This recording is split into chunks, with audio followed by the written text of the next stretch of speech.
Mas eu quero falar uma coisa muito interessante para você que é empregador e para você que é empregado também, que eventualmente vai prestar o serviço militar obrigatório.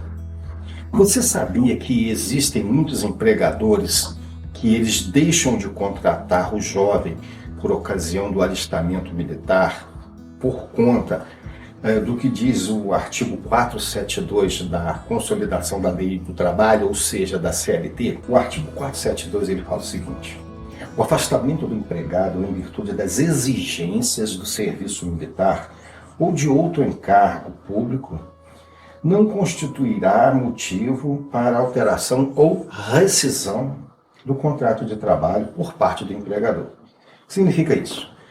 O empregado ele foi fazer os exames para o serviço militar, que é obrigatório, e foi convocado. O empregado ele já vai estar se alistando nas Forças Armadas para incorporar, e o serviço militar obrigatório ele tem uma duração mínima. E às vezes ele tem uma dilação de 1 mês, 12 meses. Em regra, costuma ser 1 ano. E o que acontece? Nesse período, o empregado ele tem a estabilidade assegurada. O patrão não pode rescindir o contrato de trabalho dele. Por isso, muitos empregadores deixam de contratar jovens na idade de alistamento militar por conta dessa imposição legal. O mesmo artigo 472 da CLT, ele fala assim, no parágrafo 1º: para que o empregado tenha direito a voltar a exercer o cargo do qual se afastou, em virtude das exigências do serviço militar ou de encargo público, é indispensável que notifique o empregador dessa intenção por telegrama ou carta registrada, dentro do prazo máximo de 30 dias, contados da data em que se verificar a respectiva baixa ou terminação do encargo a que estava obrigado. E aí entra uma coisa muito interessante. Às vezes, o empregador tem o registro do funcionário e ele está prestando serviço militar, e passa 1 ano, passa 2 anos, passam-se 3 anos e o empregado está lá ainda no serviço militar e o empregador está pagando o fundo de garantia dele, o contrato está suspenso, né? Mas ele está pagando o fundo de garantia pelo que o empregado ganhava na ocasião que se afastou. Enfim, na verdade ele está lá pagando.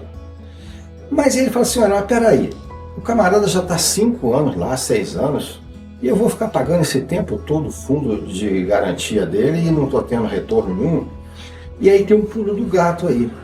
A lei, ela fala, a Consolidação das Leis do Trabalho, que é a CLT, ela diz o seguinte: esta estabilidade, essa garantia de emprego, ela é enquanto durar o serviço militar obrigatório. E o serviço militar obrigatório é aquele que é imposto em lei. Passou de 1 ano, o militar, se ele quiser permanecer nas Forças Armadas, ele já não está sendo obrigado a ficar nas Forças Armadas. É um ato voluntário que ele assina um pedido de engajamento, ou passou do 1º ano de engajamento, que é de prorrogar o tempo dele, ele vai assinar o reengajamento.